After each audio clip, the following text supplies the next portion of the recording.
Hey guys, it's Mr. Katz. I'm with Miss Kellerman and Mr. Brown. We're gonna go over some how to solve equations. Do me a favor. Here are 5 equations written on your screen.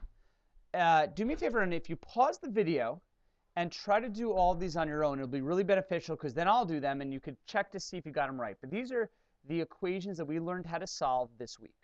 So go ahead and pause the video, and then I'm going to start solving them. All right. So here is number 1.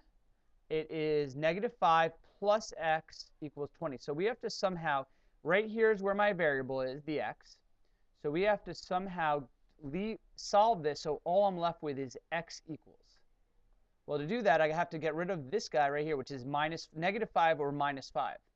So we're going to add 5 to both sides, because when you have -5 and +5, you get 0, and you're just left with the x.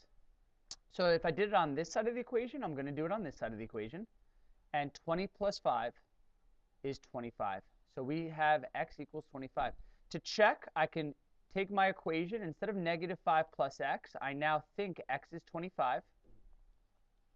And -5 plus 25, sure enough, is 20. And since we get the same answer on both sides, x actually equals 25. Problem number 2. You can see right here that you have -45 equals x divided by 4. Now, in this problem, you'll notice that the x is on the right side of the equation. That's okay. We still, instead of saying x equals, we can get something equal to x. But our job is to isolate the x, so we're just left with it. So in order to cancel out the inverse operation, the opposite of dividing by 4 is multiplying by 4. Because if you divide and multiply by 4 at the same time, they'll cancel each other out, and you're left with x. But if I multiplied by 4 on this side, I have to multiply by 4 on this side. First of all, a negative times a positive, we know our answer is definitely going to be negative. And 4 times -45, or I could just actually, let me just multiply 45 times 4. You get 16 plus 2 is 180. So -180 equals x. And if I wanted to, I can flip that around and say x equals -180. This would have been fine to leave, though. All right, almost done. Problem number 3. This says x minus a -20 equals 12. First thing I noticed before doing any of this problem is that you have a minus a negative. So I need to change this problem around to keep flip change. So it's going to become x plus a positive 20 equals 12. So then, now that I changed this problem, because I am adding the opposite of that number, I have to isolate the x. So I'm going to get rid of this positive 20. Since it's doing plus 20, I'm going to subtract 20 on both sides.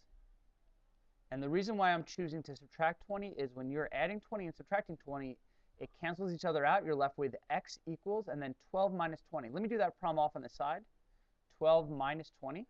It's a subtraction problem, so I'm going to change it, keep flip change, to I'm going to add the opposite of 20, which is I'm going to add a -20. And 12 plus a -20 gets you -8. Okay, 2 more left. Here is problem number 4. In this problem, I can see that what's happening to my x is I'm not subtracting or adding, but in this case, the x and the -7 are right next to each other. This means that it's -7 times x. Well, to cancel out times -7, I'm going to take this whole side of the equation and divide by -7.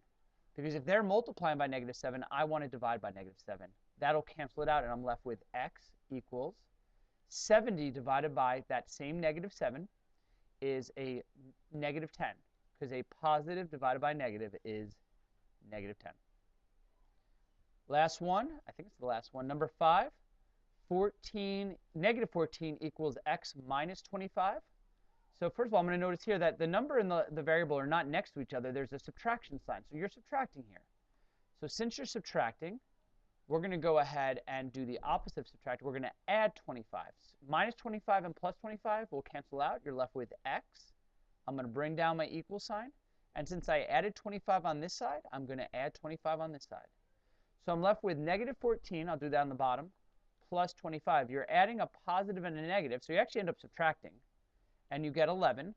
And since there are more positives than there are negatives, it's positive 11. And I think that's all of them. Right? So again, this was we practice when it's x minus 25, you have to add on both sides.